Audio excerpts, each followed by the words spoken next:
नमस्कार विद्यार्थी आणि पालक मित्रांनो, स्वागत आहे तुमचं परत एकदा आपल्या यूट्यूब चॅनलमध्ये। तर पहा, आज आपण सविस्तर चर्चा करणार आहोत की जी काय बीएससी नर्सिंग एएनएम जेएनएमची ॲडमिशन प्रोसेस चालू आहे ना महाराष्ट्र स्टेटमध्ये, तर यामध्ये तुमचे काही कॉमन डाऊट आहेत। त्याचबरोबर आज तुम्हाला महाराष्ट्र स्टेटमध्ये बीएससी नर्सिंगसाठी अप्लाय करण्यासाठी शेवटची संधी आहे। त्याचबरोबर आपण एएनएम जीएनएमचा विचार केला, तुम्हाला चॉईस फिलिंगचा आज शेवटचा दिवस बघायला भेटतो। तर तुम्हाला काय प्रोसेस करणं आहे, तुमचे जे कॉमन डाऊट आहेत ना त्याबद्दल आपण या छोट्याशा व्हिडिओमध्ये एकदम सविस्तर चर्चा करणार आहोत।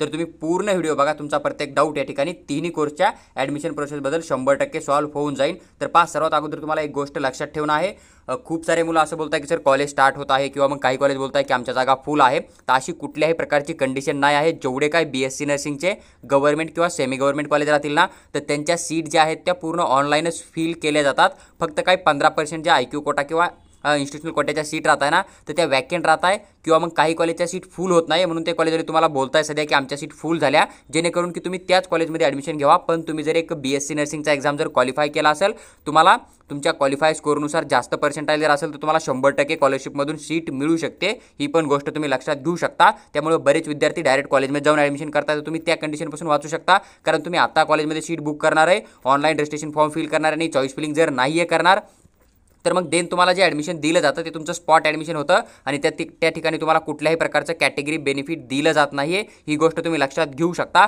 आणि त्यानंतर तुमच्यापाशी चॉईस काहीच राहत नाही। जे कॉलेज तुम्ही बुक करणार आहे किंवा जे कॉलेज तुम्हाला ॲडमिशन देतो बोलले, तर तेच कॉलेज तुम्हाला स्पॉट राऊंडमध्ये मिळतं। पण तुमच्यापाशी ऑनलाईनला एक चॉईस राहतो की तुम्हाला जे कॉलेज आवडतंय, म्हणजे मोस्ट ऑफ महाराष्ट्रामध्ये जेवढे कॉलेज आहेत त्याच्यापैकी जे कॉलेज तुम्हाला आवडेल ते कॉलेज तुम्ही चॉईस फिलिंगमध्ये टाकू शकता। ते एक तुम्हाला चान्स लागून जाऊ शकतो की तुम्हाला ते पण कॉलेज लकीली मिळू शकतं। त्यामुळे तुम्हाला मी जी प्रत्येक व्हिडिओमध्ये एक अपडेट शेअर करतो ना, येणारी प्रत्येक नोटीस आहे त्या प्रत्येक नोटीसवर मी तुमच्याबरोबर 100% एक सविस्तर व्हिडिओ देण्याचा नक्की प्रयत्न करेल। आणि त्यानुसार तुम्ही फक्त ते व्हिडिओ बघत जरी काउन्सिलिंग केला बीएससी नर्सिंग एएनएम जेएनएमचा, तरी 100% तुम्हाला स्कॉलरशिपमधून ॲडमिशन महाराष्ट्र स्टेटमध्ये गव्हर्नमेंट किंवा सेमी गव्हर्नमेंट प्रायव्हेट कॉलेजमध्ये 100% मिळून जाईल। तर पहा, हा जो नोटीस आहे 16/8/2024चा नोटीस आहे जुना, तो नोटीस नंबर 12 बीएससी नर्सिंगचा, जे आपला एक सेकंड टाइम यांनी डेट एक्सटेंड केला ना रजिस्ट्रेशन फॉर्मचा। आणि त्याचबरोबर यांनी या ठिकाणी एक कॅप राऊंड जे आहे ना, तर त्याची एक नोटीस जाहीर केली होती की या ठिकाणी त्यांनी काय आपल्याला अपडेट पण दिलता की आपला कॅप राऊंड कधी होणार आहे, काय होणार आहे। तर ह्या डेट आपण एक वेळेस चेक करून घ्या। वेळेस पहा, तर या ठिकाणी यांनी आपल्याला एक डेट मेन्शन केला की आपल्यासाठी जो काय आपल्याला ऑनलाईन ॲप्लिकेशन फॉर्म फिल करणं, त्याचबरोबर आपला रजिस्ट्रेशन फॉर्मचा पेमेंट करणं आणि डॉक्युमेंट अपलोड करण्यासाठी त्यांनी आपल्याला 19/8/2024 11:59 PM पर्यंत शेवटची तारीख दिलेली होती। आणि आज जी आहे ती आपली शेवटची तारीख आहे। जर तुम्ही आज संध्याकाळी 11:59 पर्यंत ॲप्लिकेशन फॉर्म फिल करणार नाही, तर देन मग तुम्ही महाराष्ट्र स्टेटमध्ये गव्हर्नमेंट सेमी गव्हर्नमेंट जेवढे कॉलेज आहेत बीएससी नर्सिंगसाठी, तर त्यामध्ये तुम्ही ॲडमिशनसाठी एलिजिबल राहणार नाही आहात। ही गोष्ट तुम्ही लक्षात घ्या। डेट एक्सटेंड होईल नाही होईल ती गोष्ट वेगळी आहे। आणि सध्या डेट जी आहे ती एक्सटेंड होण्याचा चान्स खूप कमी आहे, कारण यांनी राऊंड 1चा जो आहे तो पूर्ण टाइम टेबल या ठिकाणी मेन्शन केला आहे। त्याच्यामुळे डेट एक्सटेंड होणार नाही आहे। तर ज्या विद्यार्थ्यांनी फॉर्म फिल केला नाही, ज्यांच्याकडे एखादा डॉक्युमेंट बाकी होता, असे विद्यार्थी पण फॉर्म फिल करून टाका, जेणेकरून की तुमचं एसएमएल लिस्टमध्ये नाव येईल। मग तुम्ही राऊंड 1चा चॉईस फिलिंग टाकाल, मग ज्यावेळेस तुम्हाला सीट भेटेल त्यावेळेस तुम्ही तो डॉक्युमेंट घेऊन ॲडमिशनला जाऊ शकता, जेणेकरून की तुमचं वार्षिक नुकसान होणार नाही आहे। कारण थर्ड राऊंडसाठी रजिस्ट्रेशन ओपन होतील नाही होतील तो पण वेगळा मुद्दा राहतो। लास्ट इयर ओपन झाले होते, यावर्षी होतील का नाही ते डिपेंड करतं की राऊंड 1 राऊंड 2 मध्ये किती सीट ज्या आहेत त्या बीएससी नर्सिंगच्या गव्हर्नमेंट सेमी गव्हर्नमेंट कॉलेजच्या फुल होत आहे। तर ही गोष्ट तुम्हाला लक्षात ठेवणं खूप महत्त्वाचं आहे। त्याचबरोबर तुमचा सेकंड डाऊट हा होता की सर आम्ही अगोदर रजिस्ट्रेशन फॉर्म फिल केला आहे, तर आम्हाला आता परत या डेटमध्ये रजिस्ट्रेशन फॉर्म फिल करावं लागेल का? तर तुम्हाला कुठल्याही प्रकारची परत रजिस्ट्रेशन फॉर्म फिल करायची गरज नाही आहे। आणि तुम्ही एक वेळेस रजिस्ट्रेशन फॉर्म फिल केला तर सेकंड वेळेस तुमचा रजिस्ट्रेशन फॉर्म जो आहे तो फिल होत नाही आहे। ही पण गोष्ट तुम्ही लक्षात घ्या। त्यानंतर मला बरेच मुलं असा डाऊट करताय की सर आम्ही जे अगोदर डॉक्युमेंट अपलोड केले त्यामधला रिमार्क गेलेला नाही आहे, तर आम्ही आता परत डॉक्युमेंट अपलोड करावं का? आता 19 तारीख जी आहे ती लास्ट तारीख आहे, तर आम्ही आता आजच्या दिवसामध्ये परत एकदा जे आहे ते डॉक्युमेंट परत क्लिअर डॉक्युमेंट अपलोड करावं का? तर पहा, तुम्हाला जर समजा रिमार्कचा मेल आला असेल, तुम्ही तो डॉक्युमेंट परत एक अपलोड केला असेल, देन तो जर रिमार्क गेला नसेल, तर तुम्हाला आता कुठल्याही प्रकारचा डॉक्युमेंट अपलोड करायची काहीही गरज नाहीये। पण जर समजा तुम्हाला रिमार्क आलता आणि तुम्ही त्याच्यानंतर डॉक्युमेंटच अपलोड केला नाहीये, देन तुम्ही जो बोलताय तो डॉक्युमेंट तुम्ही एक वेळेस परत अपलोड करू शकता। पण तुम्ही जर समजा 2 किंवा 3 दिवसाखाली अगोदर एक वेळेस अपलोड केला असेल, तर देन तुम्ही आता काही छेडछाड करू नका। तुम्हाला आता फक्त वेट करणं आहे, जी की तुमची एक मेरिट लिस्ट तुम्हाला भेटणार आहे 21/8/2024ला, तर त्या लिस्टची तुम्हाला वाट बघणं आहे। त्यानंतर तुम्हाला एक सीट मॅट्रिक्स मिळून जाईल 22/8/2024ला, आणि सीट मॅट्रिक्समध्ये किती कॉलेज येत आहे, कोणत्या कॉलेजमध्ये कॅटेगरीनुसार किती जागा आहे, तर याची प्रत्येक अपडेट मी तुम्हाला या यूट्यूब चॅनलवर 100% देईल। त्याचबरोबर टेलिग्राम ग्रुपमध्ये मी डायरेक्ट तुमच्याबरोबर सीट मॅट्रिक्स पण शेअर करेल, ही पण गोष्ट तुम्ही लक्षात घेऊ शकता। त्यानंतर तुम्हाला एक 22/8 ते 25/8/2024च्या दरम्यान तुम्हाला ऑनलाईन प्रेफरन्ससाठी यांनी चॉईस फिलिंगसाठी टाइम दिलेला आहे। तर आता 22/8ला सीट मॅट्रिक्स येणार आहे, म्हणजे सीट मॅट्रिक्स जर समजा सकाळी 11 वाजता रिलीज झाला, तर एक 2 ते 3 वाजता तुमची चॉईस फिलिंग चालू होईल किंवा मग जर सीट मॅट्रिक्स यांनी संध्याकाळी 5 किंवा 6 वाजता दिला तर तुमचा चॉईस फिलिंग जो आहे तो 23 तारखेला चालू होऊ शकतो. ही पण गोष्ट तुम्ही लक्षात घेऊ शकता. तर चॉईस फिलिंग तुमची 22 ते 25च्या मधात चालणार आहे. असं नाही की 22ला चालू होते म्हणजे तुम्ही 22लाच प्रेफरन्स लिस्ट टाकू शकता. तुम्ही 23-24ला थोडं निवांत टाकला तरी तुमच्यासोबत या ठिकाणी काहीही प्रॉब्लेम येणार नाही. तुम्हाला कॉलेज तुमच्या चॉईसनुसार अरेंज करणे. जसं की आता काही मुलांना जर नियर बायचं कॉलेज हवा असेल तर तुम्ही तो चॉईसमध्ये नियर बायचाच कॉलेज टाकून देणार आहे. किंवा तुम्हाला सिटीचा प्रॉब्लेम नसेल तर तुम्हाला जो कॉलेज आवडतो, जी सिटी आवडते ना, तिथलं पण तुम्ही कॉलेज टाकू शकता. ही पण गोष्ट तुम्ही लक्षात घेऊ शकता. किंवा मग तुम्ही टॉप रँकनुसार पण कॉलेज जो आहे तो अरेंज करून त्या ठिकाणी चॉईस फिलिंग करू शकता.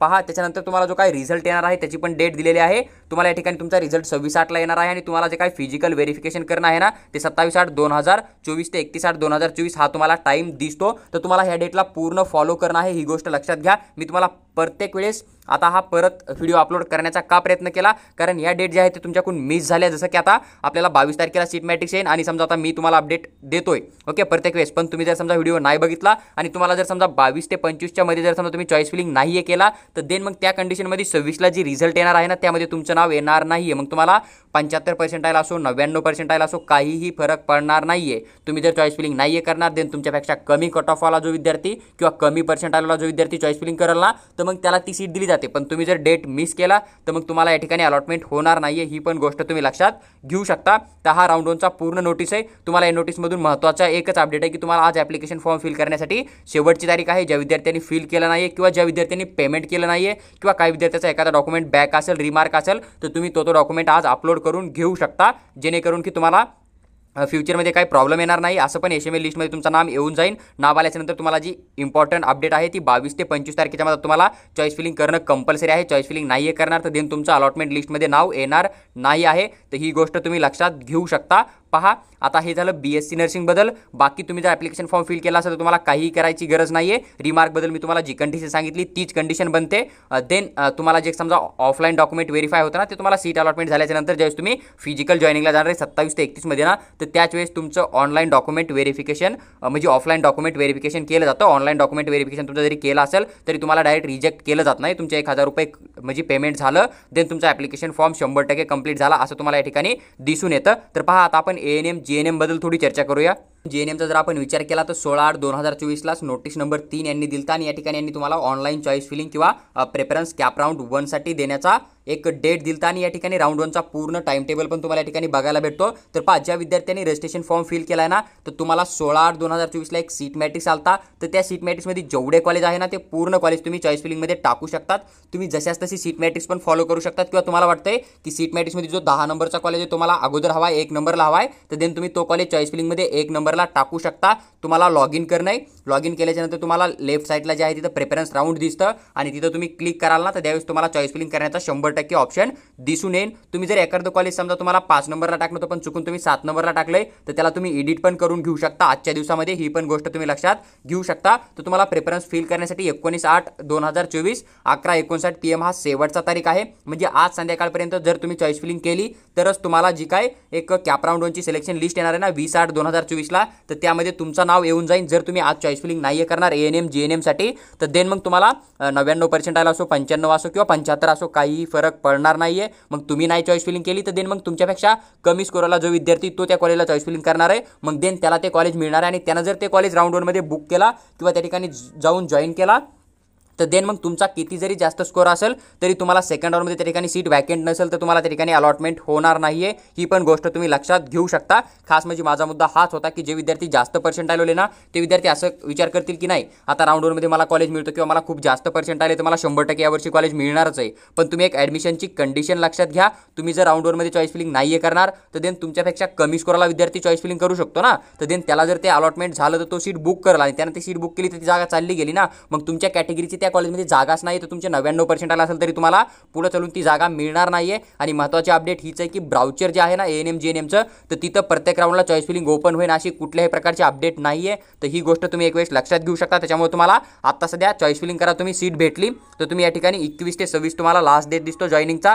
तर तुम्हाला जर समजा 26 तारखेला जो रिझल्ट येणार आहे BSc नर्सिंगचा तर त्यामध्ये जर समजा तुम्हाला सीट नाही आहे भेटला BSc नर्सिंगचा, तर देन तुम्ही या ठिकाणी जाऊन तुमचं ॲडमिशन कन्फर्म करू शकतात, किंवा मग जो लिस्ट येणार आहे BSc नर्सिंगचा तो जर समजा फिजिकल जॉईनिंगच्या नंतर आला, तर देन मग तुमच्यापाशी सेकंड कंडिशन हीच बनणार आहे की तुम्ही या ठिकाणी ANM किंवा JNMचं कॉलेज बुक करू शकता. तुम्हाला तिकडे BSc नर्सिंगचं ॲडमिशन जर झालं, तुम्ही नंतर ही सीट जी आहे ती रिझाईन करू शकतात. तुमचा जो आहे तो थोडासा खर्च या ठिकाणी वाढून दिसेल, किंवा मग तुम्हाला एक चांगलं पर्सेंटाईल असेल समजा, किंवा तुम्ही जस्ट एक क्वालिफाय जरी झाला असेल, तर तुम्हाला शेवटपर्यंत BSc नर्सिंगला सीट मिळायचा चान्स आहे. पण मी 100% तुम्हाला सांगतो की तुम्ही जर क्वालिफाय असाल, तर तुम्हाला ऑल ओव्हर स्टेटमध्ये जर तुम्ही पूर्ण जेवढे कॉलेज पार्टिसिपेट करतील काउन्सिलिंगमध्ये BSc नर्सिंगचे गव्हर्नमेंट सेमी गव्हर्नमेंट पूर्ण जर टाकले, तर देन तुम्हाला BSc नर्सिंगचं कॉलेज कुठं ना कुठं खात्रीशीर लागायचा चान्स लागू शकतो. तरी पण तुम्ही तुमच्या रिस्कवर जाऊ शकता. ही पण गोष्ट तुम्ही लक्षात घेणं खूप इम्पॉर्टंट आहे, कारण मी लास्ट इयर समजा जे ॲडमिशन झाले ना, तर त्याच्यानुसार बोलत आहे की BSc नर्सिंगच्या खूप साऱ्या सीट ज्या आहेत त्या वॅकेंट राहतात. त्यातली तुम्ही स्पॉट राऊंडला जरी गेलात तरी तुम्हाला चॉईसचं कॉलेज पण मिळू शकतं, पण तोच की स्पॉट राऊंडमध्ये तुम्हाला कुठल्याही प्रकारचा कॅटेगरीचा बेनिफिट दिला जात नाही आहे. तर पहा, आता ANM JNMची तुम्हाला आज शेवटची तारीख आहे. तुम्हाला चॉईस फिलिंग करण्याच्या ठिकाणी कंपल्सरी आहे, किंवा तुम्ही एखादा ऑड कॉलेज किंवा मग चुकून कॉलेज टाकला असेल, तर तो कॉलेज तुम्ही आज डिलीट करून घ्या. कारण जर तो तुम्हाला लकीली जर अलॉटमेंट झाला, तर तुम्हाला त्या ठिकाणी जाऊन जॉईन करून त्या ठिकाणी ॲडमिशन करणं पडू शकतं, किंवा मग तुमचा आणखीन थोडा प्रॉब्लेम वाढू शकतो. कारण या ठिकाणी यांनी कुठल्याही प्रकारचे जास्त रूल मेन्शन केलेले नाही ब्राउचरमध्ये. तर इन केस तुम्ही फ्री एक्झिट पण या ठिकाणी मेन्शन नाही, तर फ्री एक्झिट पण तुम्ही घेऊ शकत नाही आहे. ही पण गोष्ट लक्षात घेऊ शकता. एक तर जाऊन जॉईन करणं पडेल, देन तुम्हाला ती सीट रिझाईन करणं पडेल, आणि मग नंतर जे आहे ते काउन्सिलिंगमधून आउट पण होऊ शकतात. ही पण गोष्ट लक्षात घ्या. त्यामुळे जे कॉलेज तुम्हाला हवे तेच कॉलेज तुम्ही चॉईस फिलिंगमध्ये टाका. जर तुम्ही एक्स्ट्रा कॉलेज टाकले असेल, तर ते कॉलेज तुम्ही डिलीट पण करू शकता. ही पण गोष्ट तुम्ही लक्षात घेणं खूप गरजेचं आहे. तर पहा, हे होतं ANM JNM बद्दल. जर एखाद्या मुलाला समजा JNMचं अलॉटमेंट झालं आणि त्याला सेकंड राऊंडसाठी समजा ANMचं अलॉटमेंट झालं, किंवा मग JNMचं एखादं कॉलेज अलॉटमेंट झालं, जसं की तुम्ही टोटल 20 कॉलेज समजा चॉईस फिलिंगमध्ये टाकून देणार आहे, तुम्हाला एक 15 नंबरचं जो कॉलेज भेटलं समजा, आता ठीक आहे, जी काय आपली 20 तारखेला लिस्ट येणार आहे त्यामध्ये, देन तुम्ही तो 15 नंबरचा कॉलेज जो आहे तो भेटलेला जॉईन करा. देन नंतर तुम्ही अजून बेटरमेंटला जाऊ शकता. फक्त तुम्हाला जी चॉईस फिलिंगची लिस्ट बनवणार ना, ती तुम्हाला टॉप कॉलेजनुसार बनणे, म्हणजे तुमचा जो 15 नंबरचा कॉलेज भेटलेला आहे ना, तर त्याच्यावरती तुमचा याच्यापेक्षा लो रँकचा किंवा जो कॉलेज हवा नाही आहे तो कॉलेज नसायला हवा. कारण आपलं बेटरमेंट कसं होतं, जो कॉलेज आपल्याला मिळतो त्याच्यावरी जे कॉलेजचे नाव आपण टाकले होते ना, तर त्या कॉलेजमध्ये आपलं बेटरमेंट होतं. जे कॉलेज भेटला त्याच्या खालच्या कॉलेजमध्ये आपलं बेटरमेंट होत नाही आहे. ही पण गोष्ट तुम्ही लक्षात घेणं खूप गरजेचं आहे. तर पहा, ही 3 कोर्सबद्दल एक महत्त्वाची माहिती होती, जी की मी तुमच्याबरोबर शेअर केली आहे. तुम्हाला जर व्हिडिओ आवडला असेल, किंवा मग येणारी जी काय अपडेट असेल समजा महाराष्ट्र स्टेटची BSc nursing ANM JNM admission प्रोसेसची, ती जर तुम्हाला फ्री ऑफ कॉस्टमध्ये हवी असेल, एकदम सविस्तर माहिती बिना काउन्सलरची, तर देन तुम्ही आमच्या चॅनलला सबस्क्राईब करून आमच्यासोबत जुडून राहा. आम्ही तुम्हाला प्रत्येक अपडेट एकदम सविस्तर एक्सप्लेन करून नक्की शेअर करू. त्याचबरोबर तुम्ही चॅनलवर पहिल्यांदा आला असेल तर चॅनलला सबस्क्राईब करून आमच्यासोबत जुडून राहा. आणि त्याचसोबत जर तुम्हाला आमचा पर्सनल गाईड कोर्स आहे, ज्याचा की 500 रुपीज तुम्हाला चार्ज बघायला भेटतो, त्यामध्ये आम्ही येणारी प्रत्येक अपडेट तुम्हाला पर्सनली शेअर करतो. तुमचा प्रत्येक डाऊट सॉल्व्ह करतो. तुम्हाला चॉईस लिस्ट कशी बनवायला हवी समजा, तुम्ही कॉलेज कसे टाकू शकता, काउन्सिलिंगचे रूल काय राहतात, तुम्ही बेटरमेंटला कधीपर्यंत जाऊ शकता, तुम्हाला स्पॉट राऊंडसाठी कसं जाणं आहे समजा, तुम्ही जर ॲप्लिकेशन फॉर्ममध्ये काय मिस्टेक केला तर तो तुम्ही कसा सुधारू शकता, त्याचं पूर्ण आम्ही तुम्हाला एक सविस्तर गाईडन्स देऊ.